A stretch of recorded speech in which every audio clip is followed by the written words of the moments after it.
And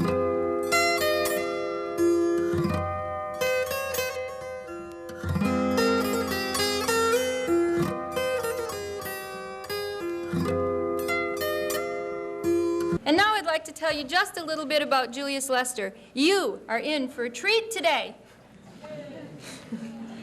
Julius Lester is a person for whom I have a great deal of admiration, a great deal of respect.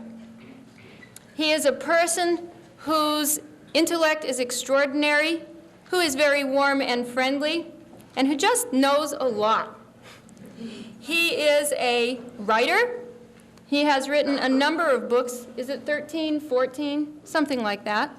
The books have won a number of awards. They have been translated into many languages. You ought to read them if you haven't yet. Julius has also written a lot of reviews, a lot of articles. He's written some poetry, some essays, a great variety of materials, which I think you'll enjoy. Besides being a writer, he's a photographer. He's a musician and songwriter. He was host of a live radio and TV show. He has been, and continues to be, I think, an activist, is an educator, and is a storyteller. And without my telling you a whole lot more about him, I'd like you to join me in welcoming Julius Lester.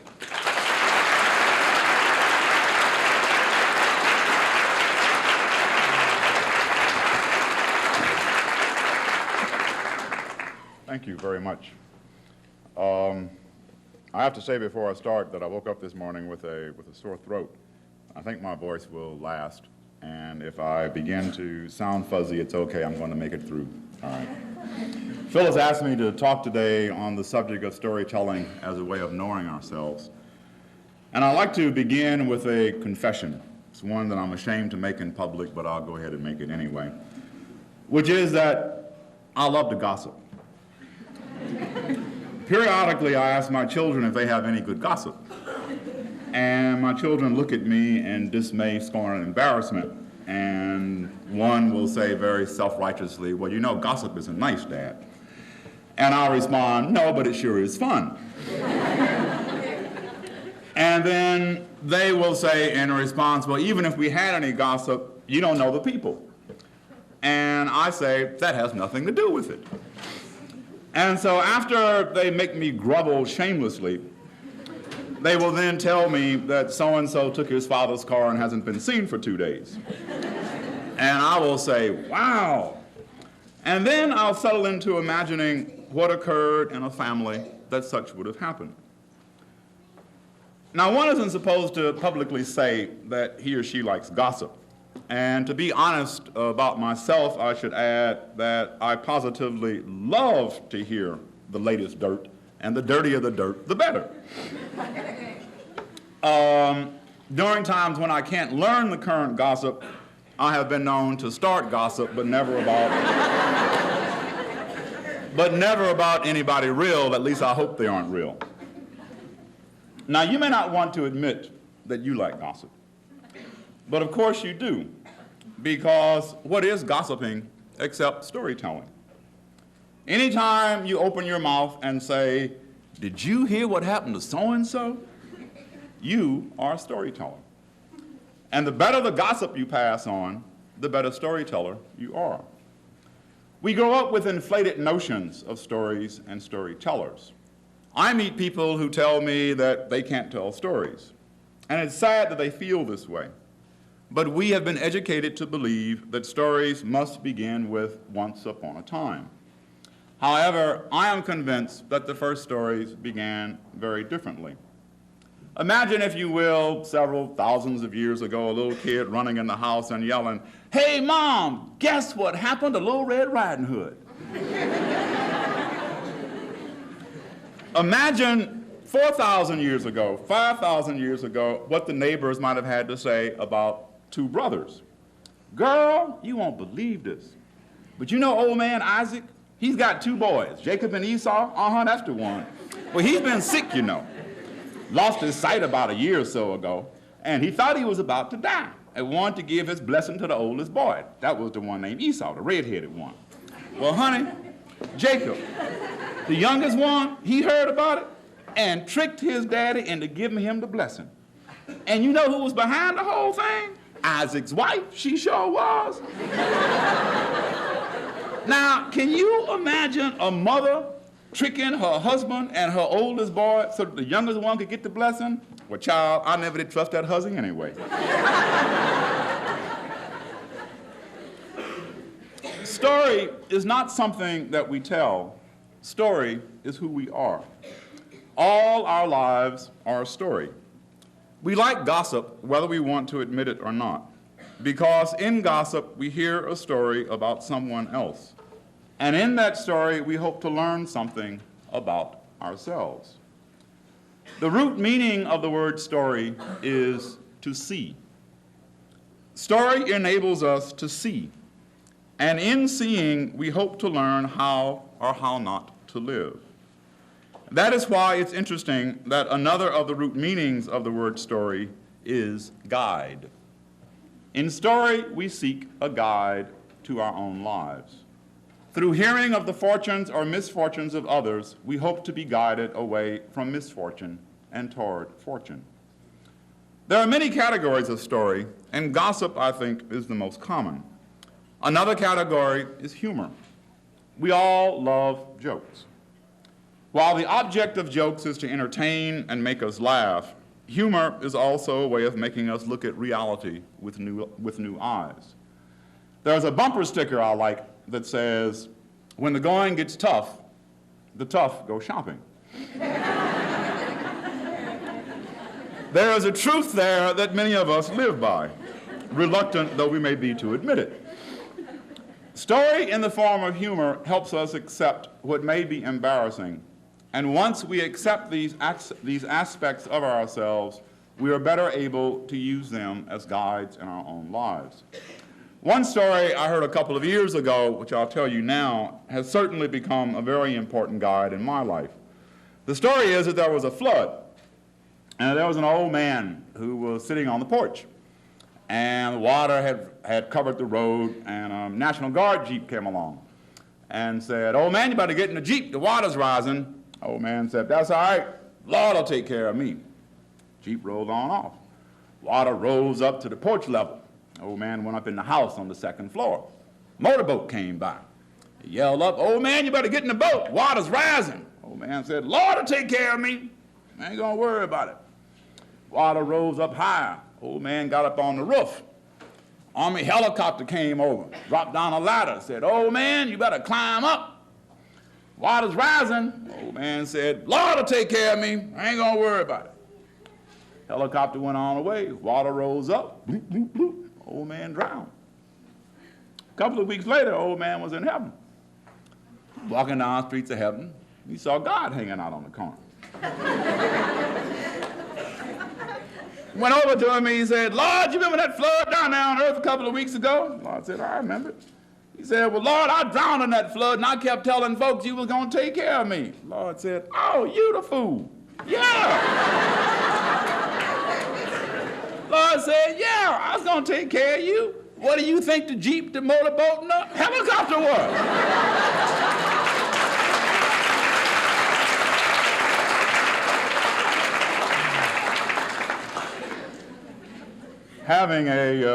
Having 4 children in my family and always having more bills than I have money, when Phyllis called and asked me to come here and speak and said she was going to pay me, I said, "Well, this might be the Jeep, the motorboat, or the helicopter." So I better say yes. One of the most common and overlooked categories of story, one that deserves a very high place of honor in our lives, which it is seldom accorded, are the stories people tell about their lives. As a teacher, I am sometimes overwhelmed by the fact that each person sitting in my classes represents a story. How can I be a good teacher if I don't know their stories? Because their stories will determine how they will hear me and what, if anything, they will learn. I am continually amazed by the stories people carry around inside themselves, people who appear happy, untroubled, and filled with confidence. Once I had a very good student who was diligent and never missing a class, and halfway through the semester she stopped turning in assignments. I was concerned about her, but said nothing to her. And near the end of the semester, I was getting out of my car one afternoon, and she was walking past and came over. And she said, "I guess you've been wondering about the papers I haven't turned in." And I admitted that I had. And there was a long pause, and then she began to cry. And she said, "I know this is no excuse, but I've been having to go back and forth between here and home. And this past weekend, I had to commit my mother to an insane asylum. That's no excuse, and I'll get the papers in." And she walked away. We never know what pain someone is carrying around inside. And one important element of story is how a person lives with or flees from his or her pain. I've learned a lot about living with pain from hearing the stories of my students. I think of the young woman who was absent from class for a week when an assignment was due. And when she returned to class, she handed in her paper. Knowing that it was unusual for her to miss a class or an assignment, I asked if she was okay. She shrugged and she said simply, "I had a miscarriage last week," and went and sat down. And I think of another young woman who came into my office one afternoon, sat quietly for a few moments, and then broke into tears. Her story was that she had had an abortion over the weekend, and she had wanted the baby, but at age 19, she didn't even know how to take care of herself. Listening to such stories over the years, I've realized that there are two important elements to story. One is the act of telling one's story. To tell our personal stories not only relieves the burden of loneliness we all carry, it also gives us the hope that a part of who we are is now a part of someone else. That's why it's important for old people to tell their stories. Old age comes to us all if we are fortunate. And when old age comes, all we have is the past. I am 46, and already I am aware that there are images in my mind that no longer exist in objective reality. I grew up in Nashville, Tennessee, and the vacant lot where I used to play football is now the site of the Country Music Hall of Fame. I go to Nashville, and I don't see what is, I see what was. And I feel foolish and old when I want my children to see what exists now only in my mind. But my memory is also my life, and thus is an important part of my story. And anyone who wants to know me must know my memories too. My father was a man who could remember in minute detail practically everything that ever happened to him. He could describe possum hunts he had been on when he was 16 as if they'd taken place the night before. He had been an undertaker, carpenter, school teacher, farmer, all jobs he had held while preaching in country churches too poor to support him and his family. In his stories, I learned to see not only him, but I learned to see myself. And this leads to the second important element in story. If the first is the comfort a person gets in telling her or his story, the second is the comfort the teller gets in knowing that his or her story has been heard. So the second important element to story, then, is listening. In the stories about my students I just recounted, you may have wondered what I said to these students in their pain. Mostly, I said nothing. I listened, because listening, when it is a sacred act, is more a response than words of advice. The act of listening serves not only the teller, but the listener too. In listening to my father's stories, I learned where I came from and who I was, in part. In my father's stories, I learned to have pride and joy in where I came from. Learned that where I came from was not just a particular family that had come out of the hills of Mississippi and the flatlands of Arkansas. In his stories, I learned that I came from a people who had forged themselves from an unholy hell. And hearing that in my father's story, I learned that not only would I have to do the same, but I could. My father was a minister, and one of the things that ministers love to do is sit around and tell stories. And one story that I remember very vividly, true story, was told by a minister named Reverend J.D. Hancock. And Reverend Hancock told a story about sometime in the late 30s being in Hot Springs, Arkansas. And he made a turn into a street and he realized that he was going the wrong way down a one-way street. And he speeded up very quickly to get off the street, and lo and behold, as happens in those times, the police were coming, they pulled over, and they stopped him. And the policeman was kind of your big stereotypical Southern policeman, his stomach hanging over his belt, and he went up to the car and he said, "Nigga, this is a one-way street. Can't you read?" Reverend Hancock said, yes, sir, I'm just going one way. I'm just going one way." Policeman said, "Nigga, can't you understand this is a one-way street?" Yes, sir, I'm going one way. And if you just let me go, I'll go on my way." And the policeman, being convinced that this black man, of course, was totally dumb, let him go. He didn't get a ticket. In the stories of our parents and grandparents, we can learn to see and be guided if we take the time and listen. As a parent, I have a real need to tell my story to my children, but I don't know if they have the need to listen. The act of listening is a complex one, because if we listen well and truly, the act of listening should compel us into the realm of the imagination, where we can see, experience, and be guided by what can no longer be seen in the world of our physical eyes. I remember asking one of my children once to get something out of the icebox. The response was, "Do you mean the refrigerator, Dad?" Well, after cussing said kid out, I realized for the first time just how different the world that had shaped me was from the world shaping them. I grew up in a world when old men drove mule-drawn wagons along dusty streets yelling, "Ice! Nice fresh ice!" I remember the men putting black plastic cloths over their shoulders, taking tongs and sliding a 50-pound slab of ice off the wagon and onto their shoulders and bringing it into the house and sitting it into a wooden insulated box, which was the ice box. I do not want that memory to die with me and those of my generation. But if my children do not know how to listen to my story, that does not mean my story will not be told. Which brings us to another category of story, which is literature.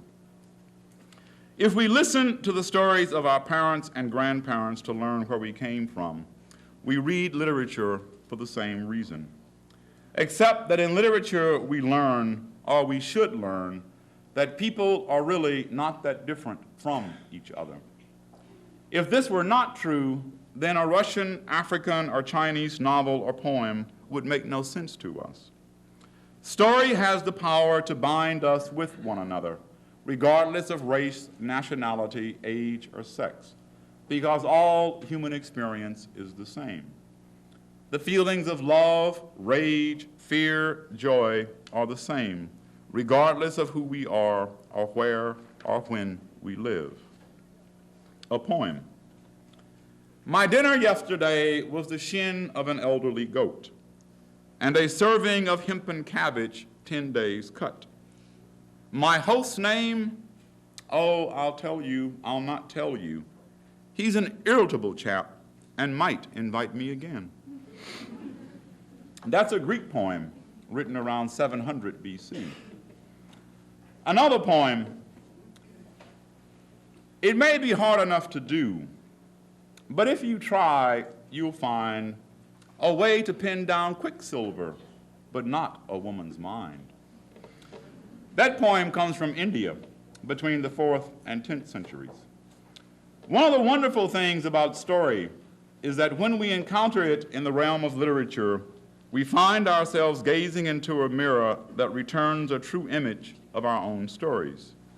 Most of our stories are the same, you see, but we sit here as if they were not. But if it weren't so, literature could not exist. Higher education has created a mystique around literature, and many people feel that unless they understand symbolism and all kinds of other arcane matters, they will not be able to understand literature. But what is literature? It's only an elevated form of gossip. Hey, man, you know Hamlet? You know that dude who walks around like he ain't here? He's a real space shot man. Did you hear what happened when he went back home over spring break? He found out that his uncle had offed his daddy and married his mama. You didn't hear about that? Hey, man, let me lay it on you. There is nothing mysterious about literature. It is merely a story that answers the eternal question, did you hear what happened to so-and-so? And in learning about what happened to so-and-so, we learn about what could happen or perhaps did happen to ourselves. The last category of story I want to mention is closely related to literature, but significantly different. That is the category of folktale and myth. Where literature is the product of a single author, the authorship of folktale and myth cannot be ascribed to a single person. Even the language of folktale and myth has a forbidding dignity, which gives these stories a non-human quality. And this is appropriate, because myth in particular is the story of our relationship to the divine, however that is defined in a particular culture. We're all familiar with the creation story in Genesis. Here's a very different creation story. In the beginning, this world was non-existent. It became existent. It grew. It turned into an egg. It lay for the period of a year. It burst open. Then came out of the eggshell two parts, one of silver, the other of gold. That which was of silver is this earth. That which was of gold is the sky. What was the outer membrane is the mountains. That which was the inner membrane is the mist with the clouds. What were the veins were the rivers. What was the fluid within is the ocean. And that's the story of creation from the Upanishads of India. Every culture has its mythology, which are stories attempting to answer the unanswerable. From where did the world come? From where did we come? Why are we here? And how are we to live on this earth? It is interesting, of course, that we call our mythology, be it Christianity or Judaism, religion. And we call other people's religions mythology. But there is no difference.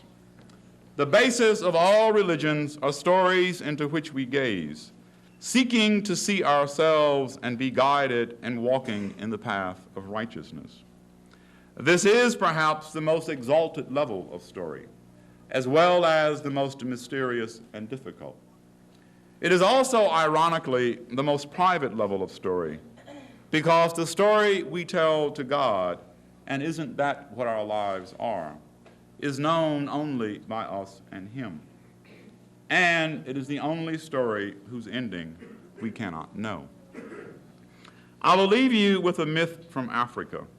Leave it with you for you to ponder and hopefully live with, and let it sharpen your seeing and be one of your guides as it has been for me. And the old man began, saying, a woman had a child. He stopped and looked at the boy sitting on the ground in a semicircle before him. A woman had a child, he repeated and smiled. The simple events are not simple. The rising and setting of the sun, the wind, the rain, the beating of our hearts, the breath in our bodies. A woman had a child. A woman carried life within her, and at the appointed time it came forth, and creation was renewed. His words were a mystery to the boys, which was as he wanted it. Living could not be found in the realm of understanding alone. And he continued. One day the woman went to work in the fields. She carried her child in a sling on her breast. As she began hoeing, the child awoke and started to cry. The woman stopped, sat down in the shade of a nearby tree, and nursed it. The child was soon asleep, and the woman laid it in the shade and returned to her work. She had scarcely resumed working when the child awoke and started crying. The woman was annoyed. She had a lot of work to do, and how could she work if the child wouldn't sleep? She sighed, put down the hoe, and started toward the child. Suddenly, a large eagle came out of the sky. The flapping of its wings was like the sound of distant thunder as the eagle flew toward the child and landed on it. The mother watched. Her heart swelled and hurt with terror. The eagles of our land are mighty birds. They are so strong they easily kill and eat monkeys, jackals, and small antelope. And the woman looked at the bird sitting with its sharp talons on her child, the eagle's wings moving slowly up and down like storm clouds gathering during rainy season. The baby made no sound now. And the woman knew that the eagle had torn out its heart. And terror was so great within her that her body became hard with strength, and grabbing her hoe, she ran toward the eagle, her heart pounding like the feet of elephants in stampede. And the eagle lifted its wings and flew away. And when the woman reached her child and looked at the child was sleeping peacefully. And though the woman looked closely, she found no scratches on its body. She stood slowly, looking at the sky into which it seemed the eagle had vanished. She didn't know what to think. Had she scared the eagle away before it could kill her baby? But the eagle's talons should have left deep cuts on the child's chest. Yet there were none, and her baby slept where before the child had cried. "It's a marvel," she whispered. And for the rest of the day, the child slept peacefully, and she got much work done. And that evening, she returned to the village and her home, eager to tell her husband of the marvel she had witnessed that day. But she said nothing. How could she tell her husband that an eagle had comforted their child? He would think she'd stayed in the sun too long. She needed time to be alone with the wonder of what she had seen. And sometimes we must guard what is within us, refusing to share it even with our best friends. There are those things which are ours alone, and it is as much love not to share as it is to share. The next morning, the woman returned to the fields with her son. The same thing occurred. She lay the child in the shade of the tree. It awoke crying. She waited, and yes, the eagle came, alighted on the child, and moving its wings up and down slowly, comforted the child until it was soon asleep. And when the woman went to examine the child, the eagle flew away, leaving the child unscathed. "What a wondrous thing," the woman exclaimed. "I must tell my husband." And she picked up the baby and ran to the village. And when she told her husband what had happened, he was scornful. "Have you been in the sun too long, woman? Either that or you've gone crazy. I've seen eagles kill antelope big enough to feed us for a week. You've lost your mind." "I know what I saw," the woman insisted. The husband laughed. "Maybe you fell asleep with the baby and saw this eagle with your night eyes." The woman was angry now and told her husband to come to the field and see for himself. The old man sighed. The woman should have known that sometimes we are privileged to witness great wonders, and it is natural to want to share them with those we love. But if they reject what we say, then sharing is impossible. And if that happens, we should feel sorry for our loved ones who know so much that they kill wonder. A wonder can never be proved. It is there, alive as the fire in the sun, for those who know what they don't know. The woman, however, challenged her husband to come to the field with her, and then they would see who was a liar. And although the husband did not believe in this eagle, he picked up his bow and arrows and followed her and on reaching the field, hid in some bushes at its edge. The child, awake and crying now, was laid beneath the tree by its mother, and as soon as she was in the field hoeing, the eagle came out of the sky and alighted on the child. The man saw in horror and remembered how he had seen the spear-like talons of eagles rip flesh from jackals, how their beaks like knives tore the throats of antelope, causing the blood to gush forth hot like sand. And seeing the eagle sitting on his son, he strung his bow with an arrow, and pulling the bow with all his strength, he let the arrow go. And as he watched its swift, silent flight, he saw the eagle fly up at the last instant, and the arrow sank with a soft sound into the body of his son, killing him. The eagle, seeing what had happened, flew at the man, cursing him, saying, "Now is kindness among people at an end, because you killed your child. Beginning now and forevermore, people shall kill each other." And that is how murder came into the world. The man knew too much because he thought he knew what he had never seen and never experienced. Remember this. Thank you.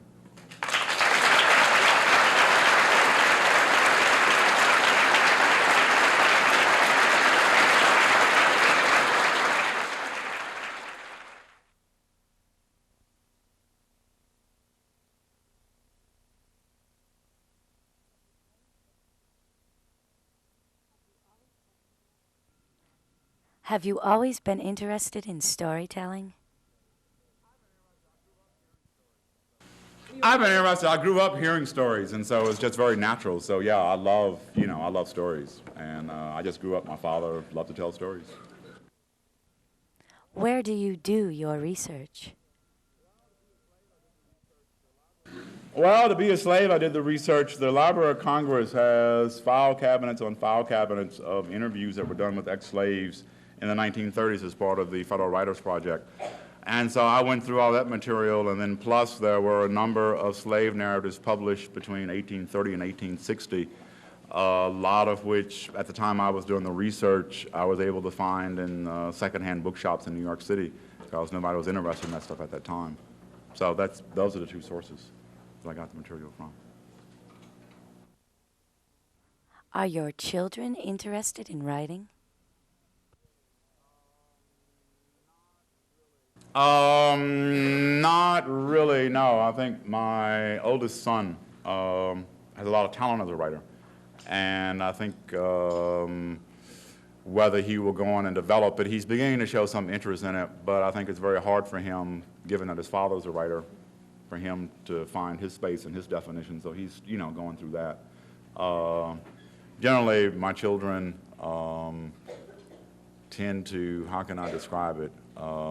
They want to be as different from me as they can. Do they criticize your work? Do they criticize my writing? They wouldn't dare. They simply wouldn't dare. No, they don't criticize my writing, no. No. No, I don't show them things until, once the book is published, I'll give them a copy of the book. They seldom, I guess my son reads them.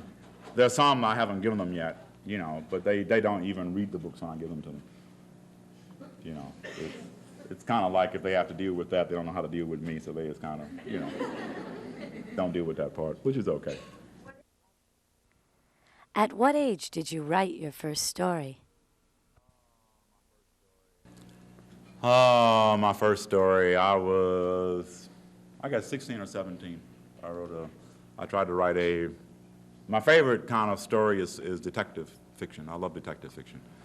And I tried to write a story about a snake in a pet shop that got away and was terrorizing a city. And I got about 8 pages done, and I didn't know what to do. And so that's where it kind of stopped. I didn't start taking writing seriously until I was in college, really. I was about 20 or 21. I couldn't decide whether I wanted to be a musician. Music was my first love. And it was a choice between devoting my life to Johann Sebastian Bach or writing, and finally writing one out. I played piano, and then later on I played piano, I played clarinet, and later on I played guitar and banjo. I don't play anything now.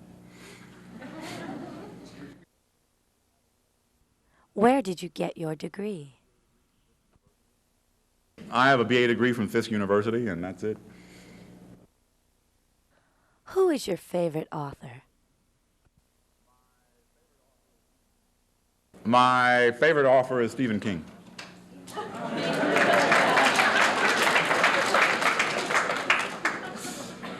Stephen King is incredible, and not on the level of story, but I think Stephen King has not been recognized for being a very serious writer, and he's an incredible writer. If I could write something that would grab a reader like Stephen King, I would die very happy.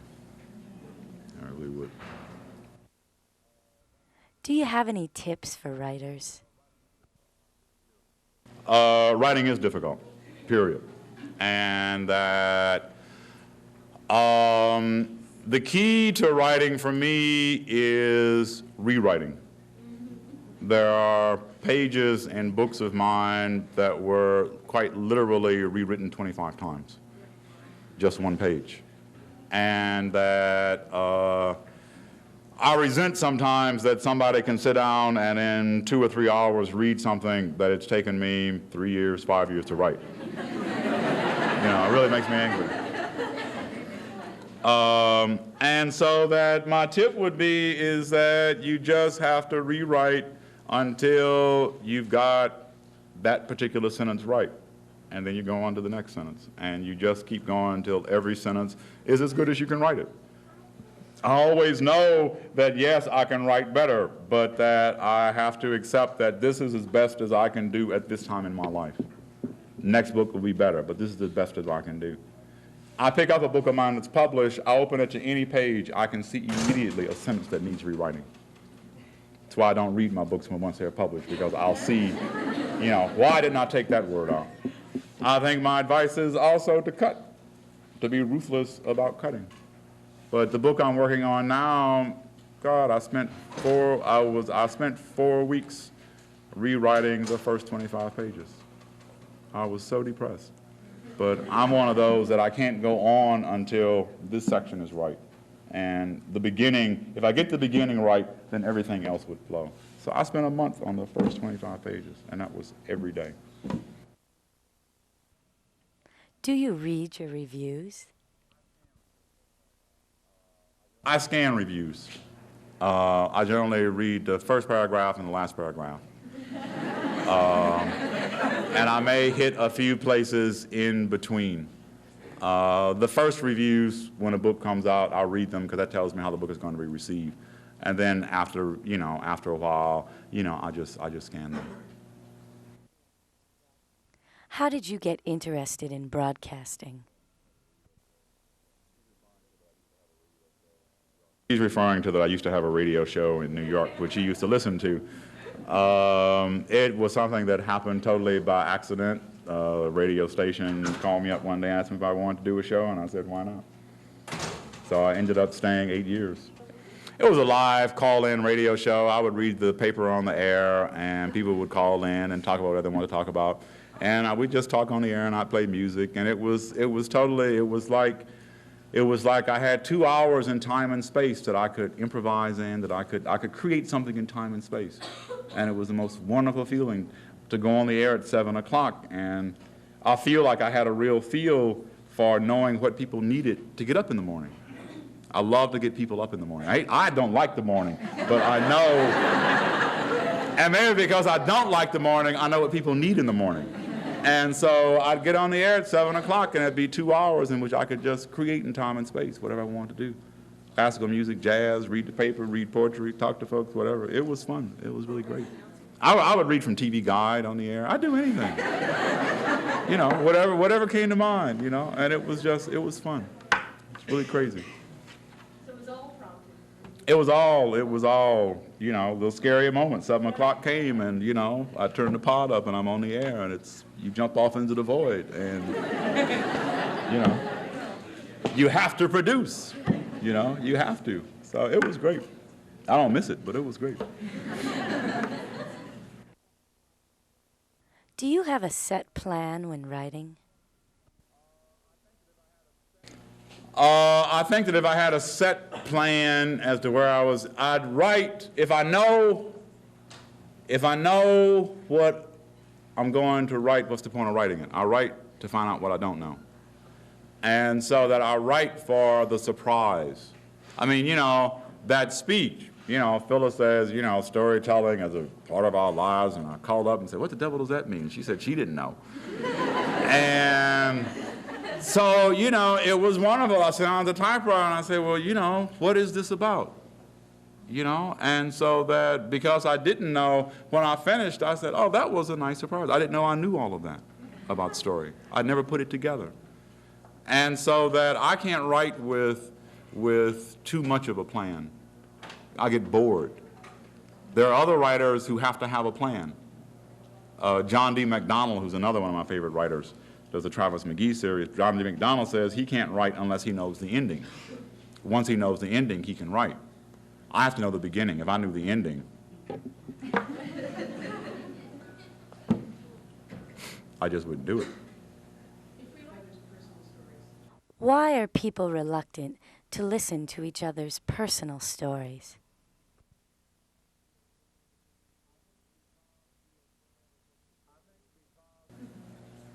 I think because we are afraid of what somebody's personal story is going to ask of us. And we don't want to have anything asked of ourselves. So I think basically because we're selfish. Because what is somebody asking of us? They're asking us to listen. That's all they're asking. They aren't asking us to solve their life. They just want us to listen. And that, you know, we're too busy. You know, I'm very nosy. I love to listen, you know. You know, and also, you know, I guess it comes from being a writer. I want to know everybody's story. Everybody's story is just, there's just something so incredible in everybody's story. And so for me, it's raw material. You know, that's partly true. I used to feel guilty about that. But we don't want anything asked of us, and that's too bad. Do you get writer's block? No, I do not get writer's block. I think writer's block comes, I'm going to contradict what I said before. I think writer's block comes when you don't know, writer's block comes when you don't know enough about what you're writing about. I mean, for example, you sit down to write a novel, one of the curious things is that you have to get to know the people that, quote unquote, you're creating. Once you know those people, then those people began to move and live on their own. And sometimes my character surprised me. I don't know why a character's doing a certain thing, and I follow that character.